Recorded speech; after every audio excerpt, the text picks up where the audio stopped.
Hola, muy buenos días y buenas tardes. Les doy la bienvenida a la sesión de abogacía basada en evidencias en el campo de la atención primaria en el marco de la salud global, que va a ser moderada por el doctor Omar Torres y donde van a participar las panelistas Ilse Fajardo, Dora Maradiaga y Kate Oswald. Kate contará con el apoyo de traducción de Vera. El doctor Omar Gabriel Torres Valencia es médico de atención primaria, historiador y estudiante de maestría en Global Health and Social Justice en el King's College de Londres. Ilse Fajardo conoció la labor de las organizaciones de la sociedad civil a lo largo de su carrera, lo que fue muy determinante para decidir su camino. Comenzó como voluntaria en el Centro Vitoria y por más de 10 años ha trabajado desde la trinchera de la defensa y promoción de los derechos humanos en diferentes espacios. Es maestra en políticas públicas comparadas por la Facultad Latinoamericana de Ciencias Sociales e internacionalista por la Universidad del Valle de México. Cuenta con diplomados en cooperación internacional para el desarrollo y sus instrumentos de gestión y educación en derechos humanos y actualmente es la directora general de la Casa de Partería Luna Maya, además de ser feminista y madre. Dora Maradiaga es especializada en promoción de la salud mundial y se centra en traducir el análisis técnico en términos simples para involucrar a una variedad de partes interesadas a nivel nacional y mundial en el desarrollo de políticas. Está a cargo de elevar la visibilidad de Women in Global Health en los foros globales como la Asamblea General de la ONU y la Asamblea Mundial de la Salud. Dora trabaja en todo el equipo para desarrollar y coordinar grandes campañas de promoción digital que involucran a capítulos, socios y organizaciones locales o gobiernos a nivel mundial y nacional. Como estratega de políticas y defensa de las enfermedades no transmisibles en NCD Alliance in Vital Strategies, trabajó en estrecha colaboración con misiones de la ONU en Nueva York, agencias de la ONU y partes interesadas externas para incluir las ENT y los traumatismos en la agenda de desarrollo de la ONU y reforzar los mecanismos y compromisos financieros hacia las enfermedades no transmisibles, la cobertura sanitaria universal y la atención primaria de salud. Ha organizado eventos paralelos de alto nivel en la ACNUR y la AMS y ha realizado análisis de datos para producir informes de promoción y resúmenes de políticas sobre incentivos fiscales sobre los factores de riesgo de las ENT, como los combustibles fósiles, el tabaco o el alcohol. Kate Oswald lidera un equipo con el mandato de impulsar la estrategia global para las políticas, la abogacía, el acompañamiento gubernamental y las alianzas institucionales de Partners in Health. Trabaja mano a mano con líderes mundiales sobre cómo el trabajo de PIH fortalece los esfuerzos de los gobiernos locales, distritales y nacionales y cómo ese trabajo se traduce en la redefinición de cómo se brinda atención médica de alta calidad a nivel mundial. Es apasionada defensora de la atención médica universal, la justicia social y la equidad en la salud global, lo que sus años anteriores de trabajar y vivir en Haití y Liberia con PIH han informado. Kate tiene una amplia experiencia trabajando en temas de justicia social a nivel local en Rhode Island y Massachusetts, a través de iniciativas de derechos de las personas sin hogar, especialmente en el acceso a la nutrición, vivienda y la atención médica. Ha trabajado en África, América del Sur, Caribe y el Pacífico Sur en iniciativas destinadas a comprender el contexto social de la enfermedad mientras trabaja de la mano con las comunidades y los gobiernos para mejorar los resultados de salud y luchar por el cambio. Obtuvo maestría en salud pública en epidemiología y diseño de programas y una licenciatura de desarrollo internacional y salud comunitaria en la Universidad de Brown. Durante los últimos 15 años ha sido instructora en el programa de salud global del Instituto de Liderazgo de la Universidad de Brown.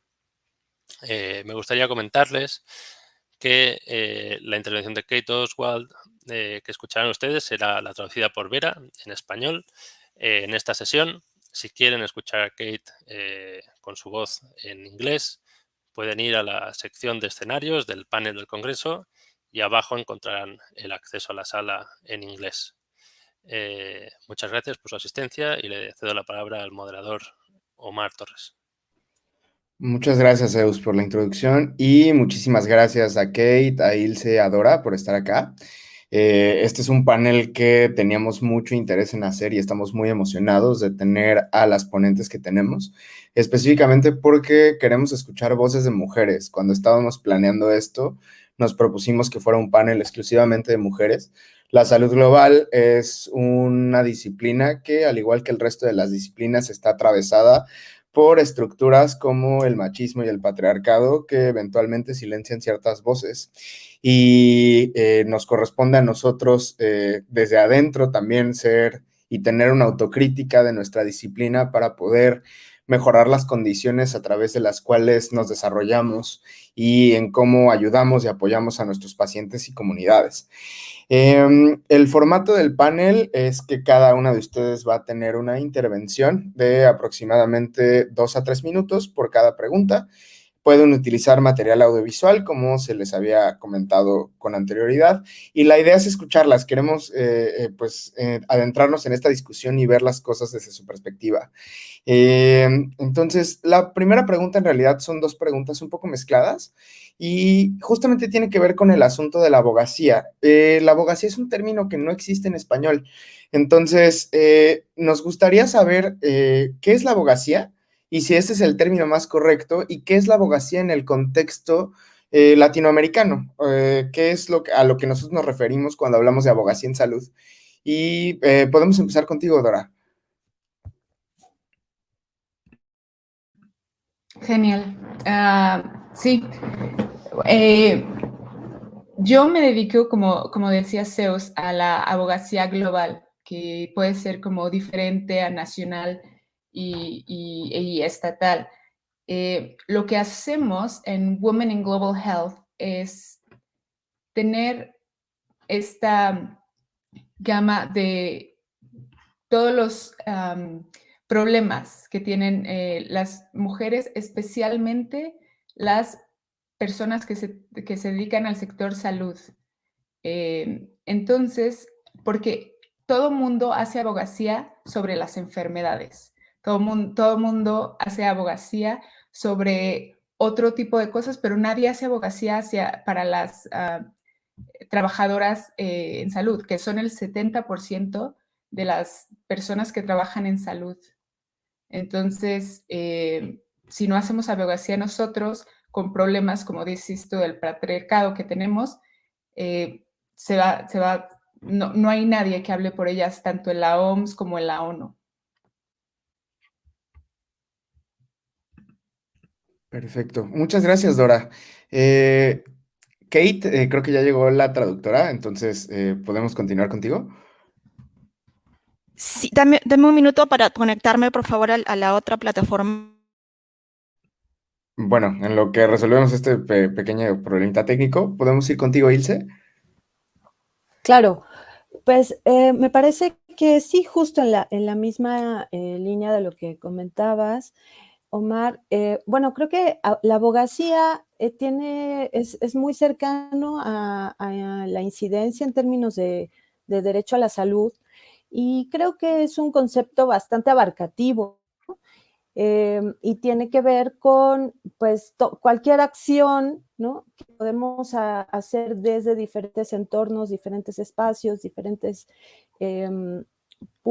dirigida sobre todo a tomadores de decisiones, ¿no?, para que sí se vea reflejado el sentido comunitario, como mencionaste, los derechos de las mujeres, y que va a ser algo más transversal, ¿no? Creo que sí, siempre tenemos, ¿no?, como a veces esta dificultad con algunos conceptos adaptados, pero creo que tiene la suficiente como fuerza el término de abogar por y de defender, y que al mismo tiempo es incidir y querer que realmente haya un marco de derechos que se puedan implementar y ejercer desde cualquier persona, ¿no? Creo que por ahí más o menos. Perfecto, muchísimas gracias, Ilse.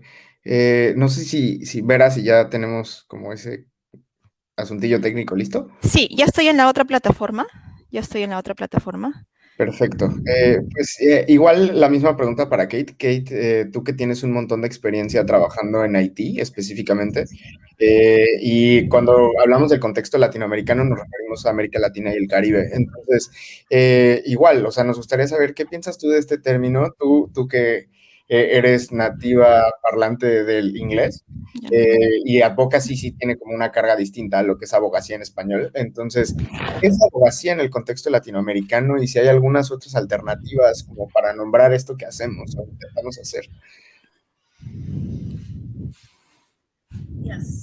Sí.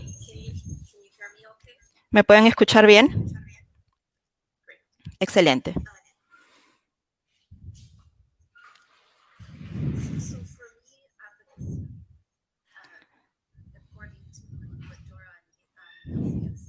Para mí la abogacía, como han dicho Dora e Ilse,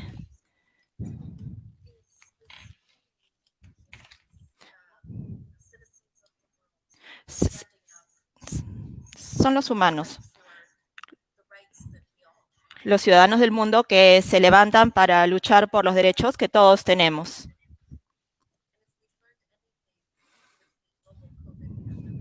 Y si algo hemos aprendido con la pandemia global del COVID,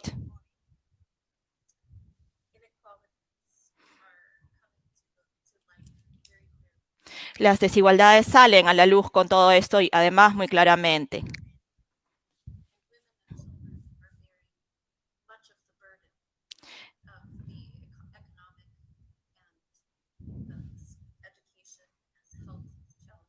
Y son las mujeres y los niños los que soportan la mayor parte de la carga, tanto en términos de educación como de salud, como económicos.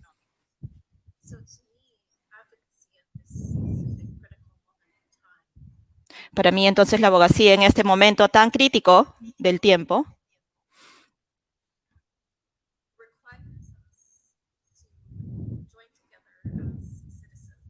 nos requiere que nos unamos, que nos juntemos como ciudadanos.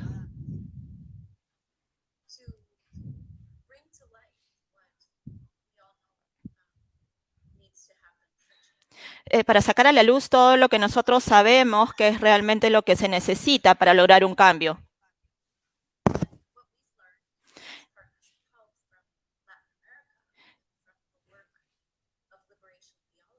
Y lo que hemos aprendido tanto como Partners in Health en Latinoamérica, como el trabajo de la teoría de la liberación,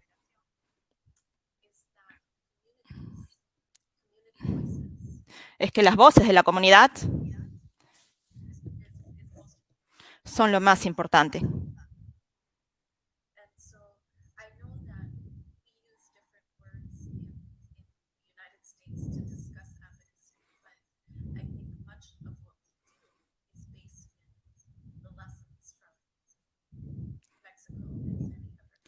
Y si bien usamos muchísimas voces en los Estados Unidos y muchos métodos para describir la abogacía, creo que gran parte de lo que tenemos y lo que hacemos se basa justamente en la experiencia que hemos tenido. Gracias. Excelente. Pues muchas gracias a las tres por darnos estas aproximaciones distintas al concepto de abogacía. Creo que sí es muy importante, sobre todo cuando Dora nos habla de que el 70% del personal de salud en el mundo son mujeres. Y es cierto que su trabajo normalmente no se ve reconocido y usualmente está opacado por el de sus contrapartes varones, ¿no? Y justamente no hay muchas organizaciones que se dediquen a hacer abogacía respecto a estas trabajadoras de la salud. Y igualmente, Ilse, lo que nos hablaba acerca de la importancia de la abogacía, de poner en el centro a la comunidad y a nuestros pacientes.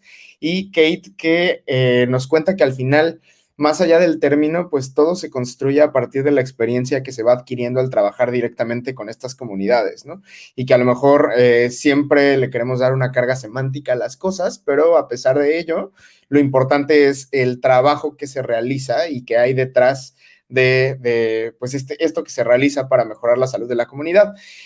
Justo en este sentido, nos gustaría saber Sí, ¿cómo se pueden generar cambios significativos en la política pública en salud desde la sociedad civil? Por ejemplo, ¿cómo se integra la abogacía a la Agenda del Desarrollo de las Naciones Unidas o cómo ayuda para hacer cambios en la política pública de un país o en las agendas de desarrollo regionales?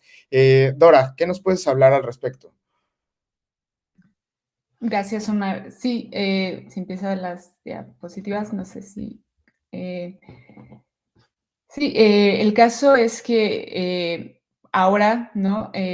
Un poco, como dices, todo se va formando y todo está como juntado. Y cómo es que la equidad de género tiene que ver con la abogacía en salud, ¿no? Entonces, tenemos como este problema que decimos, la inequidad de género no solo daña a las mujeres, sino daña a los sistemas de salud y daña a la sociedad. Como ya bien dije y dijimos, las mujeres son el 70% de las trabajadoras en salud, el 90% de las enfermeras, pero solo un 25% tienen los cargos de liderazgo. Es decir, en esta pandemia, dado la inequidad de género, nos perdimos el talento de las mujeres, que son las que más saben del sistema de salud, solo por inequidad de género. Otra, las mujeres están subrepresentadas en las task force nacionales de COVID. El 85% son hombres. Luego, las mujeres están agrupadas en estos estatus de más bajo rol, ¿no? Enfermería, pero no cirugía, ¿no? Que dice la mayoría son hombres porque tienen son más lógicos y todo ese tipo de mitos, ¿no? En otros países los roles de estatus inferior de las mujeres por minorías raciales y tal vez en Latinoamérica no tengamos unas como castas tan marcadas como la India, pero sí tenemos mucho clasismo. Entonces, aquí entra eso. Otra cosa es que a las mujeres se les paga menos, el 28% de la brecha salarial, y a veces en el sector salud las mujeres son no pagadas. Hay mucho trabajo de tipo voluntariado y no me refiero a personas que no se dedican a la salud y hacen esto como cuidar a un enfermo de su familia. No, son personas preparadas, a veces hasta enfermeras, que tienen que pasar por este método de voluntariado antes de que se les reconozca el valor de su trabajo. Y además que hay violencia y acoso sexual en las trabajadoras de la salud, como en todos. Entonces, es por eso que Women in Global Health decide agarrarse de COVID, porque COVID lo que hace es que, si quiere siguiente diapositiva, COVID lo que hace es que todo mundo se fija en el sector salud, ¿no? Y nos damos cuenta de estas inequidades. Por ejemplo, en marzo de 2019, la OMS saca un reporte escrito por Women in Global Health que se llama literalmente Global Health Delivered by Women Led by Men, ¿no? Y esto es todo lo que estamos diciendo y todo por la inequidad de género. Entonces, COVID la trae, la expone y siguiente diapositiva. Entonces, ¿cuál es el contexto, como dices, de la salud pública en 2021? COVID expone todas estas inequidades. La OMS dice, 2021 va a ser el año internacional de los trabajadores sanitarios y asistenciales. ¿Y eso qué significa y por qué tiene repercusión? Porque entonces la OMS se trata de enfocarse en políticas y todo para los trabajadores, pero reconociendo que la mayoría son mujeres. ¿Qué pasa? México y París son la sede de Foros Generación e Igualdad.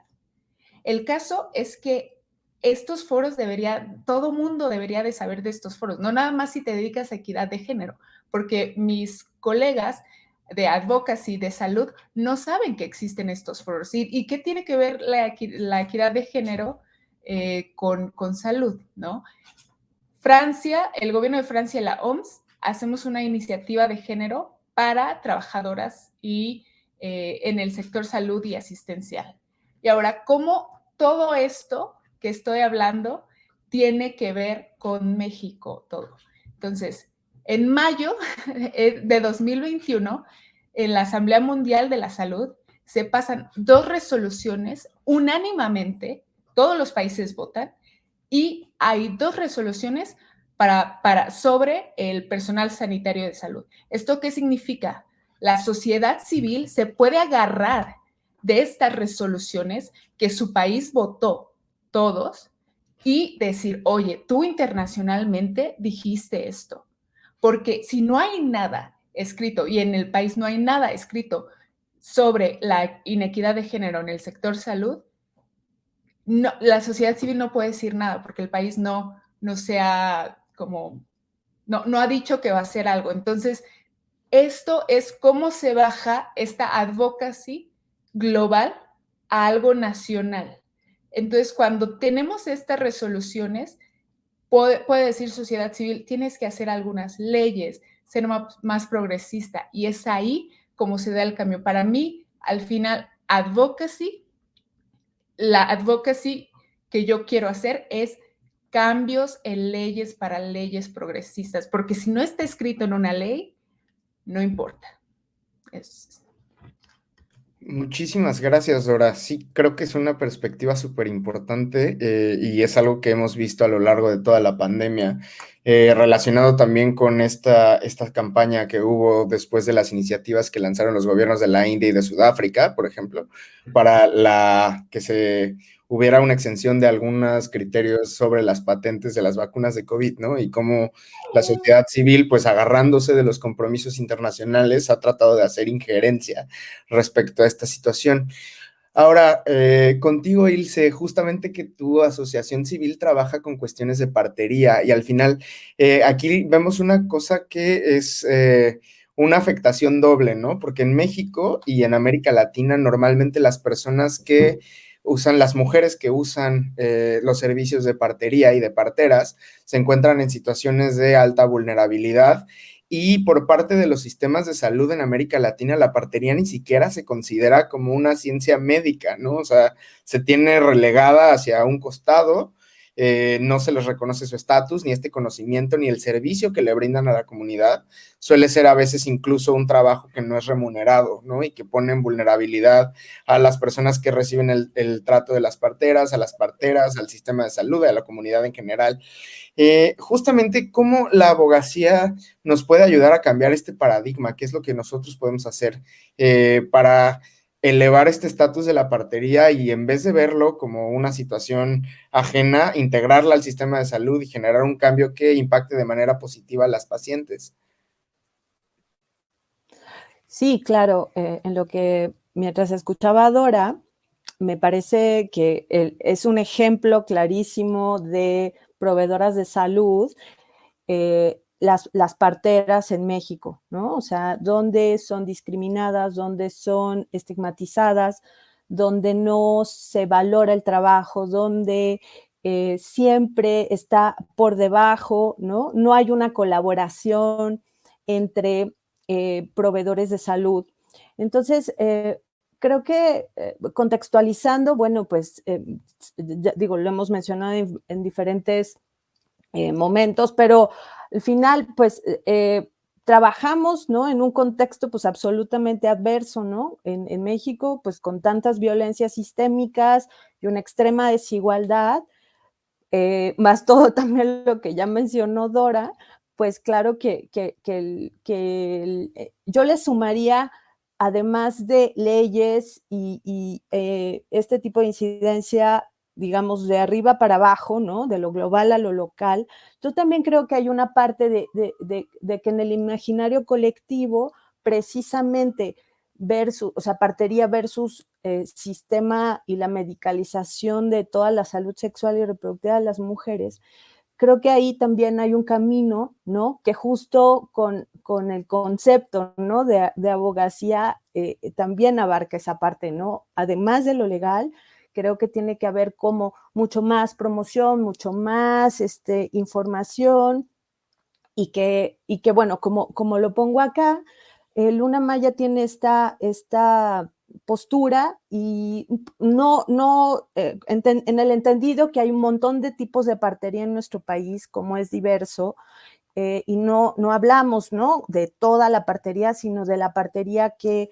practica Luna Maya, desde el modelo de partería que practica Luna Maya, ¿no? Y entonces creo que es esto básico, lo que mencionabas también, Omar, al inicio, ¿no? O sea, ver que uno de los grandes paradigmas, pues, es la concepción de los cuerpos o las cuerpas de las mujeres, de las personas con vulva o con capacidad de gestar, ¿no? O sea, el modelo de partería se centra en las decisiones de las mujeres y de las personas.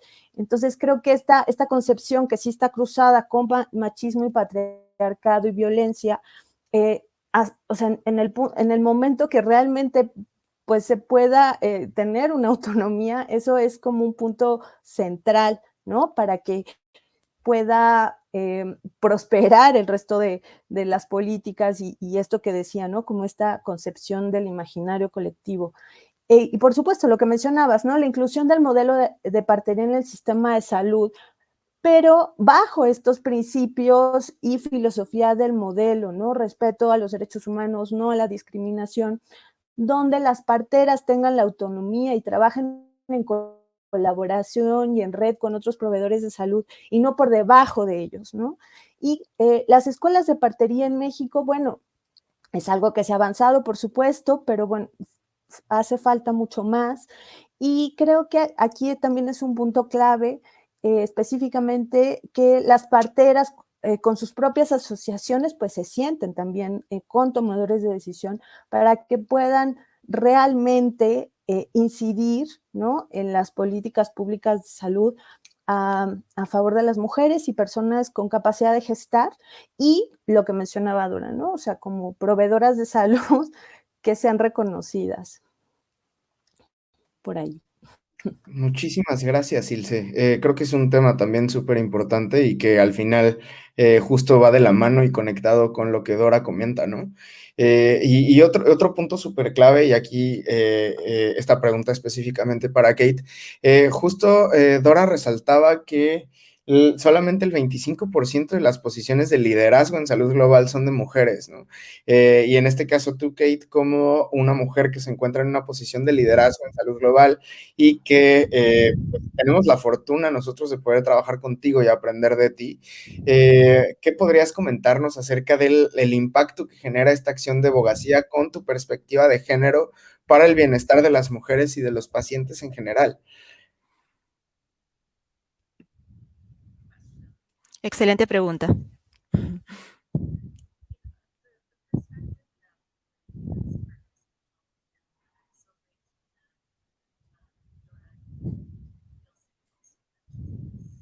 La perspectiva que nosotros traemos desde la perspectiva de Partners in Health, y qué gusto que tanto Dora como Ilse también hayan mencionado esto,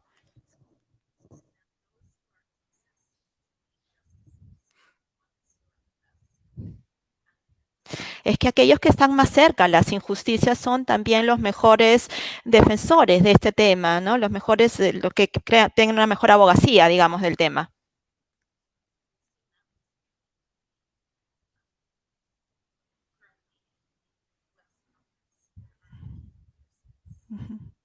Eso lo hemos visto, por ejemplo, recientemente en el Congreso de los Estados Unidos. Tenemos ahora algunas enfermeras como parte del...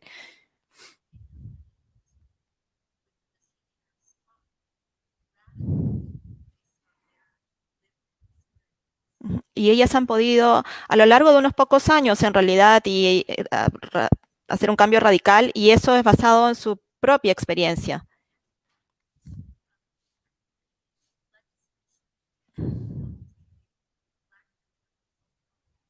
¿no? Y han creado toda esta legislación, y han creado toda esta conversación, discusión alrededor de los temas maternos.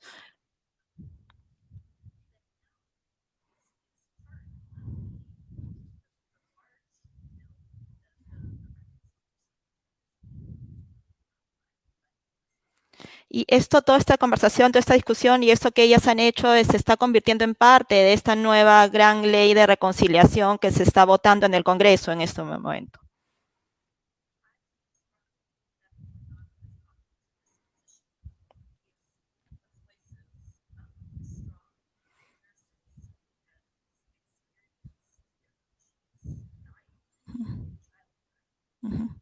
Yo firmemente creo que no hubiéramos podido llegar a este punto en el que estamos ahora sin las voces de estas enfermeras, de estas firmes voces de mujeres y enfermeras que han podido ver a pacientes morir al momento de dar a luz.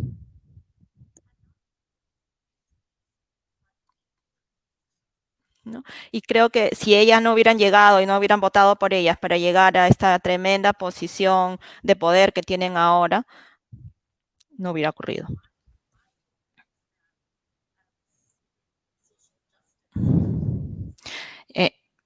Yo creo entonces que como promotores y defensores de la justicia social,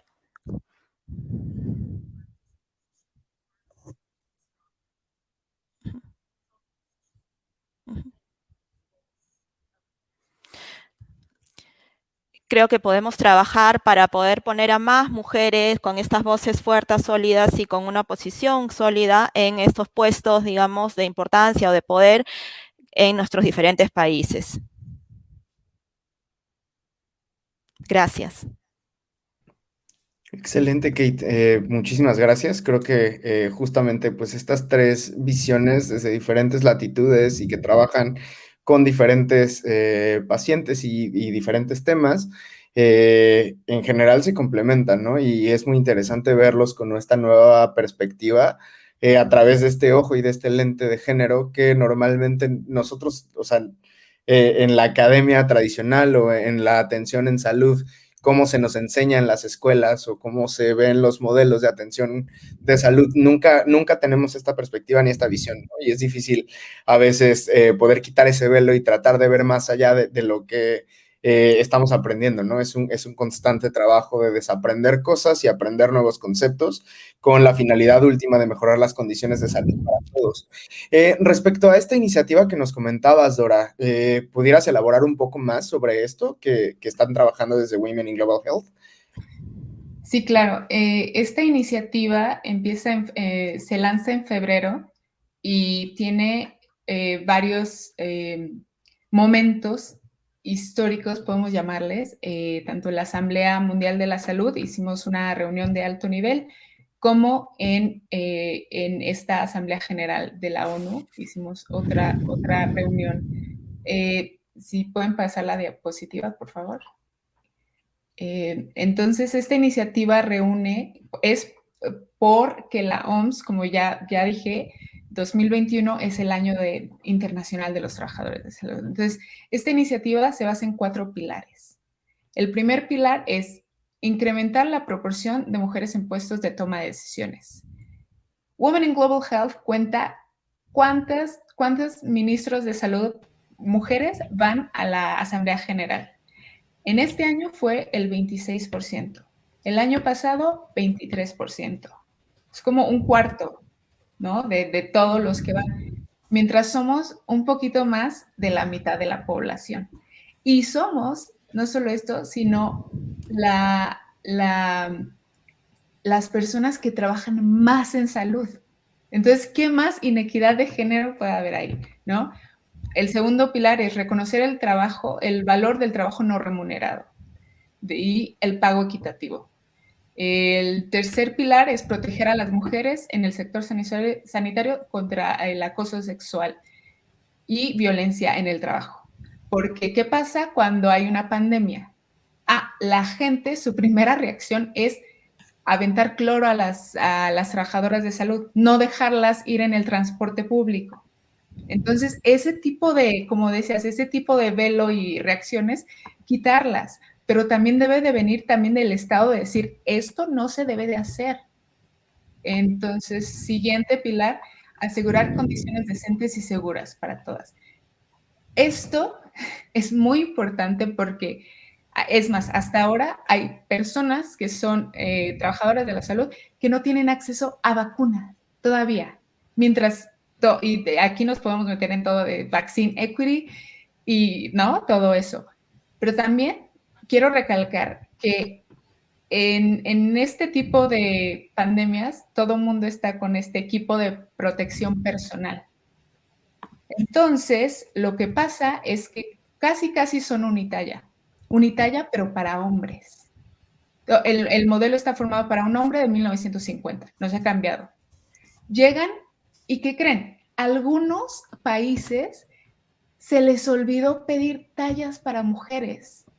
Porque en esa mesa, cuando estaban acordando qué van a comprar y todo eso, no había ninguna mujer en la mesa.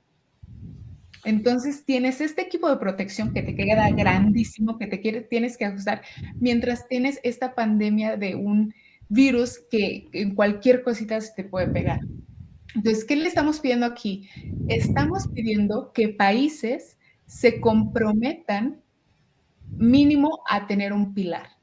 Por ejemplo, el pilar de proteger a las mujeres en el sector salud, se puede ratificar una convención del Organismo Internacional del Trabajo, que es la Convención 190, que es en contra del como violencia en las mujeres.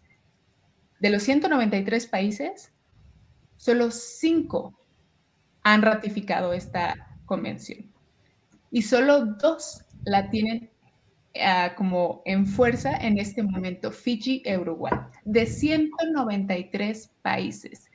Y es algo que dices, bueno, ¿por qué no se suman a esto? No, es que tiene primero que pasar por el Parlamento y todo.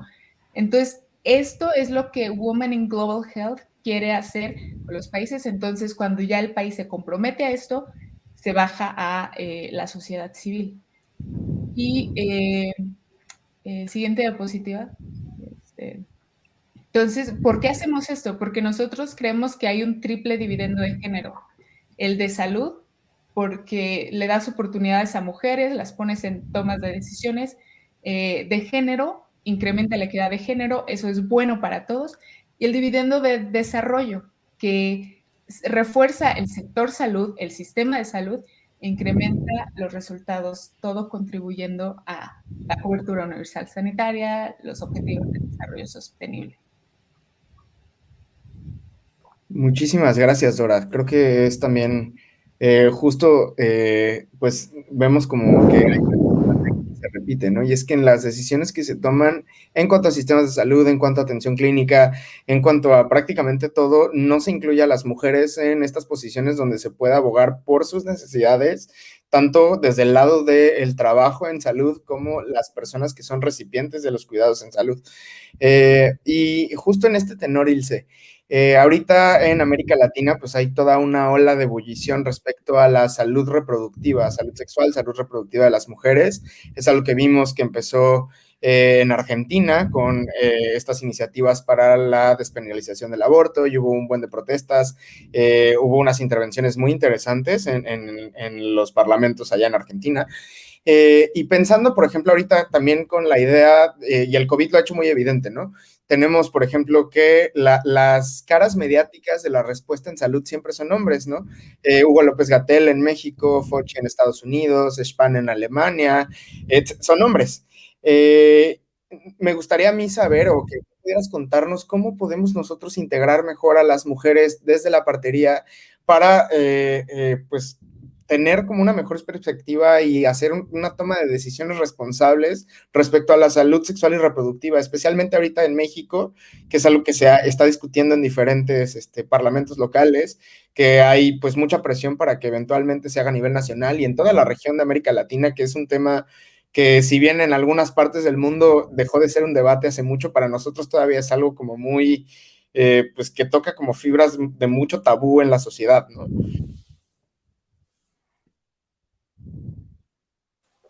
Sí, gracias, Omar. Sí, yo creo que igual conectando mucho con lo que menciona Dora, o sea, yo me imagino a una partera en un puesto, o sea, ni siquiera sé si aquí en México hemos tenido en algún puesto de decisión en algún momento de la historia a una partera, ¿no? Y poniendo como justo como ejemplo a las parteras, donde ellas son las expertas en la atención al parto y a la salud sexual y reproductiva de las mujeres, donde siempre tenemos esta visión de respeto de sus decisiones vía la información, ¿no? Y entonces las parteras acompañan todo, desde la primera menstruación hasta la menopausia y tu deseo de ser madre o no serlo, ¿no? Y esto pues va muy de la mano con lo que mencionas sobre el aborto y la despenalización en América Latina y pues en México que ha avanzado, ¿no? Creo que acá, un poco conectando con la pregunta anterior sobre desde la sociedad civil, ¿qué hacemos? ¿Qué más podemos hacer, no? Y yo creo que recordando un poquito ahí nuestra charla anterior, me parece que justo las juventudes, ¿no? Más tecnología, más un hartazgo generalizado, pues están saliendo, ¿no? Están saliendo, se están organizando, hay mucha más mirada también local, regional, ¿no? Yo creo que esto que dices es básico, porque creo que las miradas con solo fronteras geográficas, eso también le ha hecho mucho daño en general a todos los derechos y al ejercicio pleno de los derechos humanos, pero creo que al ejercicio de la salud también, ¿no? Porque la visión geográfica de estados o países más que regiones, ¿no? Porque si lo vemos desde una perspectiva regional, es mucho más común, ¿no?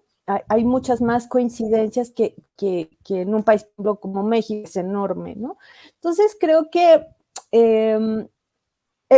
o sea, en México, pues volvemos como a lo que mencionaste al inicio, ¿no? O sea, estas violencias sistémicas que vivimos, este sistema, pues sí, patriarcal y machista que atraviesa todo, es muy, estamos en una situación muy compleja, pero yo sí la veo de una manera muy optimista, ¿no? O sea, el salir a las calles, creo que desde el tumbar un monumento, una pared, hasta, o sea, eso de alguna manera trasciende a todas estas políticas e iniciativas que Dora menciona, ¿no? Yo creo que lo malo es como siempre el tiempo, ¿no? Porque eso cuánto tarda, ¿no? Cuánto tarda en cuestión de tiempo para que ese monumento que se tumbó o esa pared que se rayó, pues se refleje en una ley y por lo tanto en una política y por lo tanto en un programa, ¿no? Y entonces en el ejercicio real y directo de un derecho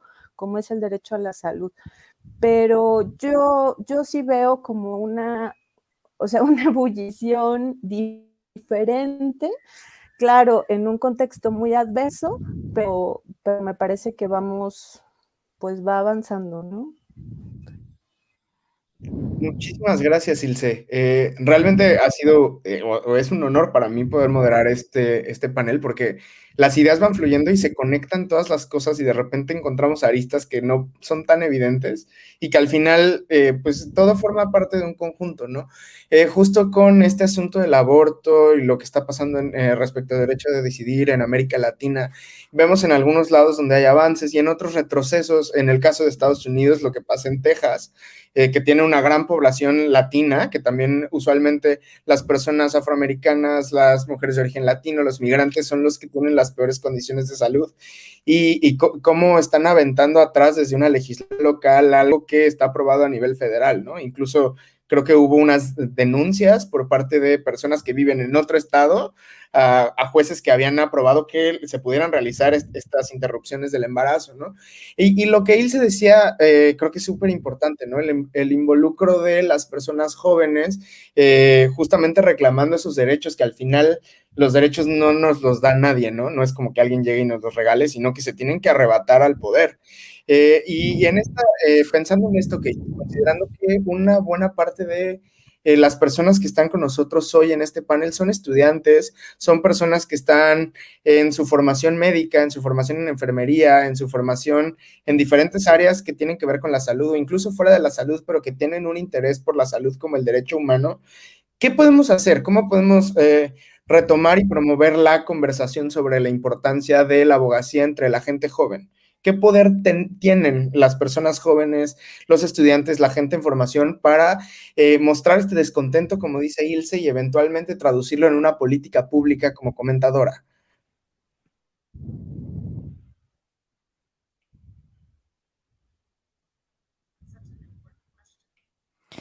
Es una pregunta muy importante esta.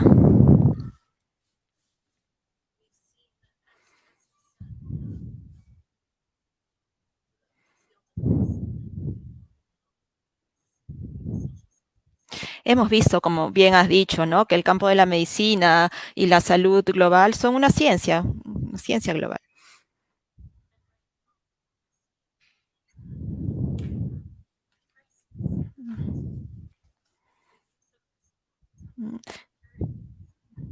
Y en este momento vemos tantas crisis que se están dando y que están afectando a la juventud de este planeta, ¿no? Que le estamos dejando como herencia, digamos, a la juventud de este planeta.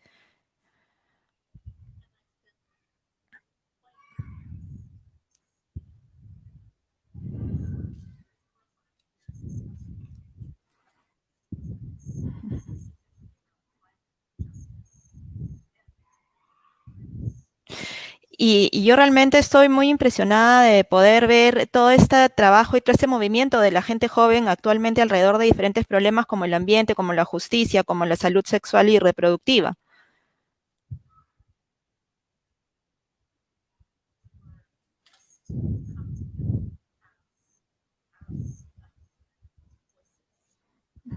Y creo que el momento es ahora, el momento en que nos debemos juntar como voces.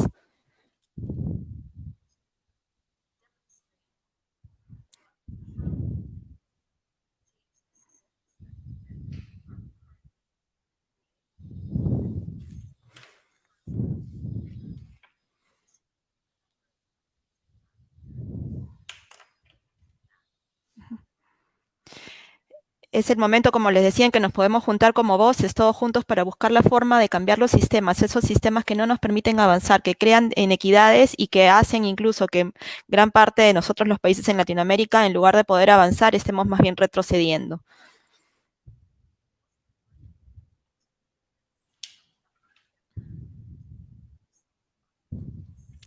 Y para mí lo más importante, además, es poder juntarnos, reunirnos y poder educarnos con respecto a estos temas.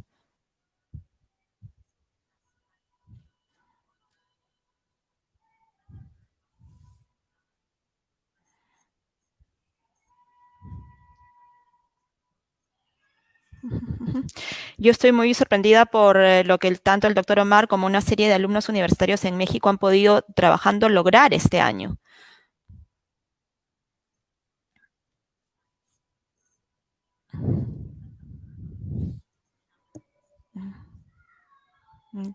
En los Estados Unidos, nosotros en Partners in Health tenemos una serie de capítulos para la juventud que se llaman Partners in Health Engage.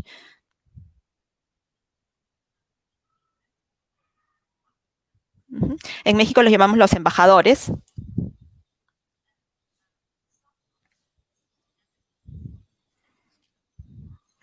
Y esto es un grupo de gente de joven que se movilizan ellos mismos para poder educarse a ellos mismos y para educar a sus pares también.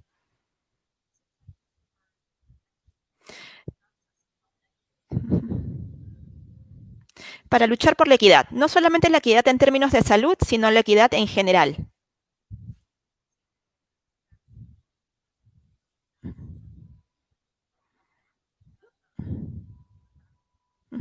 Tomando la inequidad en términos de la vacuna como su caballo de batalla, por así decirlo.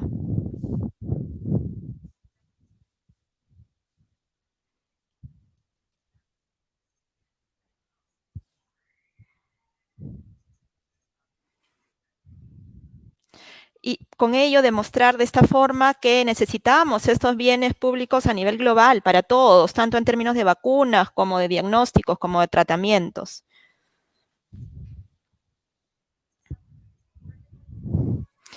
Para resumir, entonces, organizarnos juntos, educar,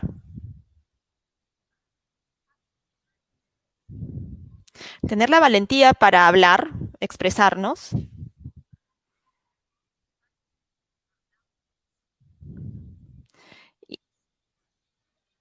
y encontrar aliados en los gobiernos que puedan apoyar y soportar estos esfuerzos.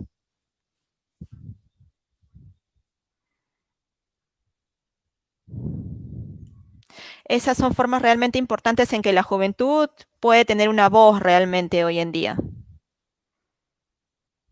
Gracias. Pues sí, muchísimas gracias a todas. Creo que justamente al final, resumiendo lo que hablamos aquí, los sistemas se componen de gente, ¿no? Y nosotros somos los que organizamos esos sistemas y reflejan nuestros valores y lo que nosotros consideramos que es importante y el lugar que le damos a cada persona dentro de la sociedad. Entonces, no son algo que aparece jus natura, sino que nosotros podemos modificarlos. A manera de conclusión, me gustaría escuchar algunas palabras de nuestras tres ponentes. Justamente, ¿qué es lo que quisieran decirle a nuestra audiencia respecto a la importancia de la abogacía en salud? ¿Y qué podemos hacer? ¿Qué puede hacer la persona que está aquí viendo este panel para abogar por su comunidad y por mejorar las condiciones de salud de la población, tanto a nivel local, regional y a nivel global? Empezamos contigo, Dora.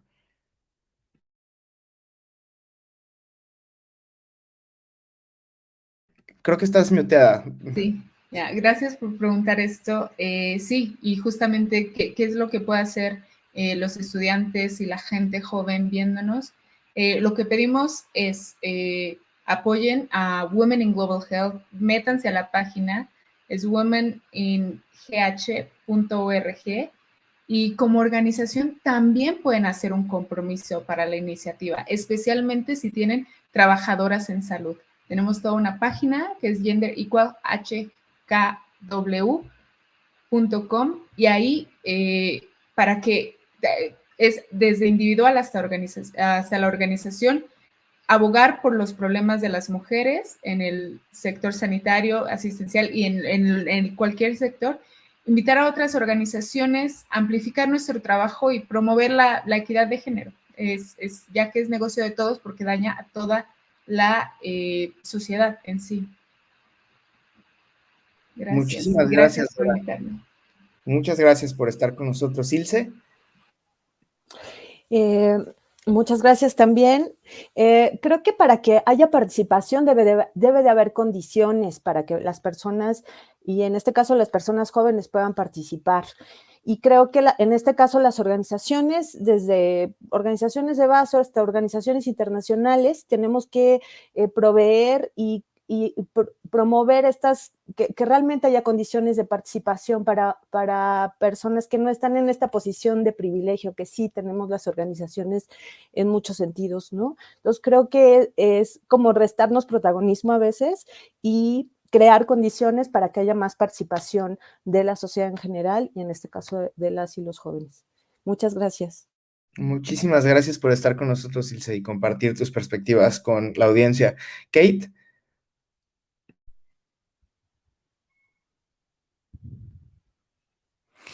Kate, we cannot hear you. Okay. Now we can. Yes.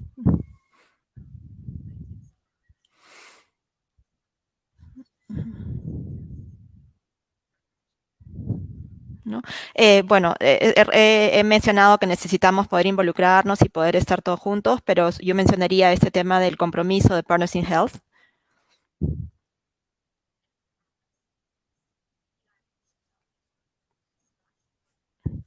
Y este programa Engage de Partners in Health. La página web la tienen aquí en el chat, es www.pih.org/organize, en inglés, organize.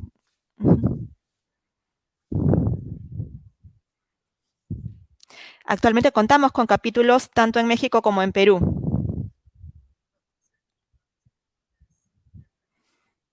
Ciertamente nos encantaría que otros países también puedan unirse y tener sus capítulos.